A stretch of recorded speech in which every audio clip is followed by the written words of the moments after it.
Laura is 25 years old. She lives in Brazil. She's been with a high school sweetheart for the past 2 years. She adores her nephews and nieces, but she's never really seen herself becoming a mom. Sofia is 18 years old. She lives in DRC. The region where she grew up in is now a conflict zone, and she had to move to a refugee camp, a place where sexual assault is prevalent. Sarah lives in Poland. She's 35 years old. She's a single mom of 2 kids, and she's just started dating again. But she's been in an abusive relationship. These 3 women are pregnant. And just like almost half the pregnancies in the world, these are unintended. We know that 3 out of 10 pregnancies will end in an abortion. But for these 3 women, just like for 40% of women worldwide, they live in a country with restrictive abortion laws. This means that abortion is either not allowed at all, or only in some specific situations. Usually the risk to the life of the pregnant person, a malformation of the fetus, incest, or sexual assault. And it's almost always limited in the number of weeks of pregnancy. For the past 10 years, I've worked on different reproductive and sexual health programs, and I've specialized in connecting pregnant people to online safe abortion information and on-the-ground trusted pro-choice providers. Having myself lived and worked in countries that have restrictive abortion laws, I have met the Lauras, the Sofias, and the Sarahs of this world. And I could tell you hundreds of stories like them. Similar, yet so different. Before we continue, I would like for you to take a moment to look at your own internal biases on abortion. Because yes, abortion is a public health and a human rights subject. But it is also very political, and it polarizes our societies. So when I told you about the 3 stories, what did you feel? Did you feel more touched by one of them? Did you think that one of them was more legitimate to access an abortion? Maybe it was Sofia, because she's a victim of sexual assault, and it's one of the most common allowed criteria. Did you judge Laura for not wanting to have kids? Well, all your feelings are valid, but they don't really matter in someone else's choice. Because all of their reasons and all of the reasons for seeking an abortion are valid.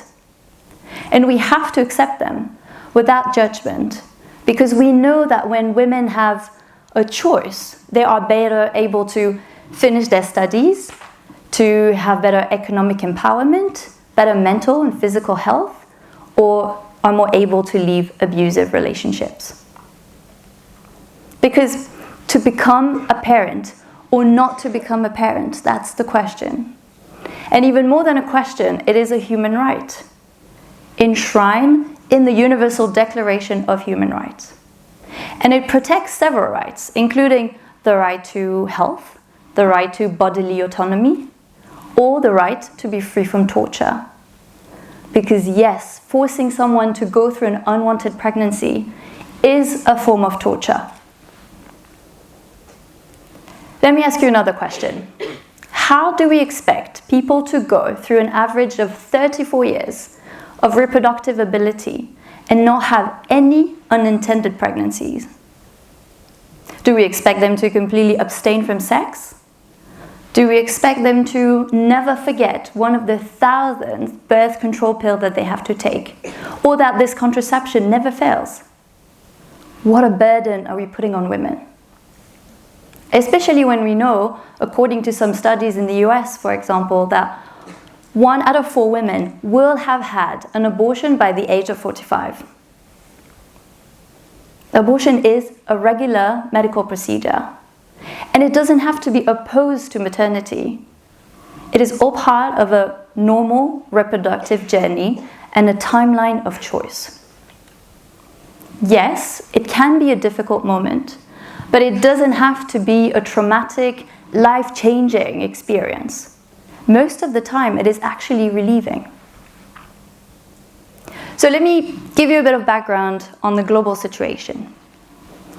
For the past 30 years, according to the Center for Reproductive Rights, 60 countries have liberalized their laws on abortion. We can celebrate the latest success in March 2024 in France, being the first country to enshrine the guaranteed freedom to abortion in its constitution. Or Colombia in 2022, which decriminalized abortion up to 24 weeks. But what does it mean to have liberal laws on abortion? Does it actually ensure access on the ground? Well, pregnant people all over the world are still facing many obstacles. Obstacles such as lack of professionals, because they're not enough, they're not trained, they don't have access to the equipment, or because they're just not willing. There's something called conscientious objection, which allows professionals not to provide a service if it clashes with their moral values. Normally they have to refer to someone else, but in reality, it doesn't happen all the time. Obstacles could be the lack of access to contraceptive or lack of knowledge about one's body, or it could be because of stigma, taboo, language barriers, preventing people from asking the questions. But regardless of the obstacles, women will have abortions, even if it means endangering themselves to do so. And today, still almost half the abortions are unsafe. And almost all of these unsafe abortions are happening in low to middle income countries. We still have 39,000 women dying every year from unsafe abortions and millions of complications. So what can we do? What are the solutions?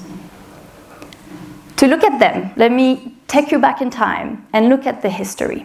Because throughout time, women have been organizing locally, internationally, to be able to support each other, find solutions, and provide one another services, such as abortion.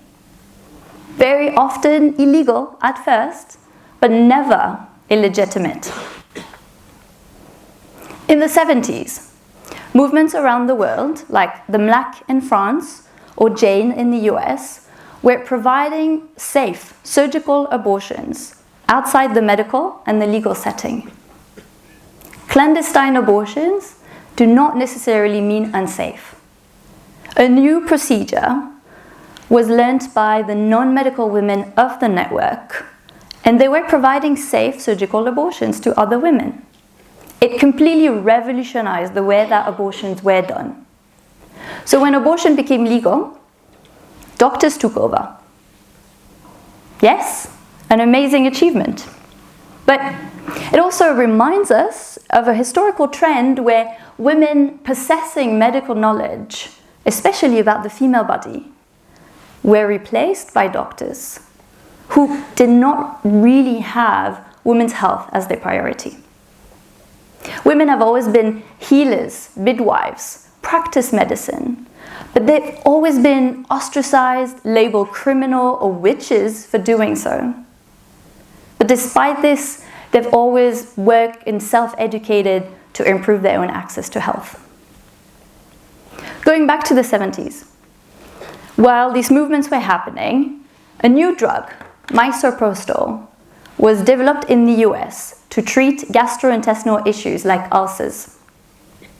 When this drug was made available worldwide, women in Brazil particularly hijacked this pill because it was mentioning do not use if pregnant. Through intelligence or desperation or system D, women who were seeking and needing safe abortions twisted the use of a pill that was never meant with their health at heart, and they used it to induce their own safe abortions. Today, we know misoprostol and another pill, mifepristone, that was developed later on for abortion purpose only. We know them as the abortion pills, and they're used in every single medical abortion in the world. In France, almost 80% of the abortions are done with the medical abortion with the pills. So we can see that women, through collective action and ingenuity, pushed for medical change. But just like for the surgical procedure, when misoprostol was authorized and became legal for abortion, it moved strictly to the medical setting, where the laws and the doctors are making the rules. So don't get me wrong, legalization is progress, but it also creates a framework which can be limiting and often infantilizing. NGOs around the world today are pushing towards the full decriminalization of abortion. This means that no one who is ever seeking an abortion or supporting someone seeking an abortion could be prosecuted for doing so, even if it's outside the legal setting. And it's even more important when we have those very safe methods like the abortion pills. Today, the WHO recommends the self-management of abortion with the pills up to 12 weeks of pregnancy. With a very safe and easy to understand protocol, a high efficacy rate, and very little or easily manageable complications, what stands as a trained practitioner for an abortion is anybody. Yes, anybody. You, me, Lara, Sophia, Sarah can undergo a safe abortion with pills on their own in their homes, as long as they have access to the protocol information or the symptom management information. And if they want, they can be supported through a remote telemedicine service.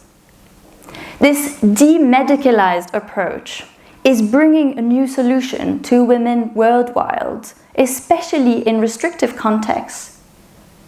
And it helps them reclaim bodily autonomy and the control over their own fertility. But it also helps overcome some of the obstacles, like cost, because it is cheaper than a surgical abortion, or distance, or stigma from providers, because you don't have to go to a clinic. But let me ask you another question. Where do you think Lara and Sarah and Sophia would have known about the abortion pills? Just like you and me, probably they could have asked a trusted friend, but most likely what we all do is, when we have a medical question, is to go on the internet. And they would have been one of the 1 billion health-related searches on the internet every day.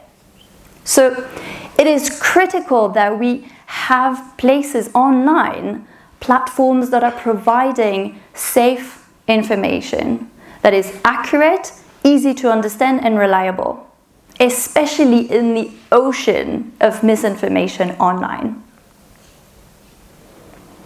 Whether it is a medical or a surgical abortion, everyone should have access to the method of their choice, at the location of their choice, at the moment of their choice. And we have to keep improving access, liberalizing the laws, potentially innovating on new methods. But we also have to keep in mind and look at the intersectionality of access to be more inclusive. Because let's not forget, not all women are impacted in the same way with the lack of access. While some of them are able to travel abroad or pay for a private provider, the minorities, the marginalized people, are left with no choice.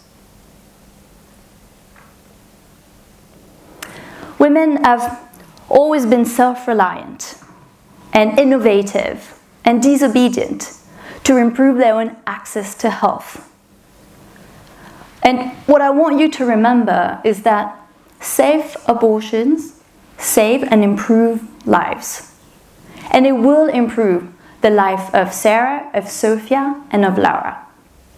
But that burden that we're putting on women today should become a collective effort, because when we improve women's health and women's rights, it benefits the individual, our families, and the societies. Thank you.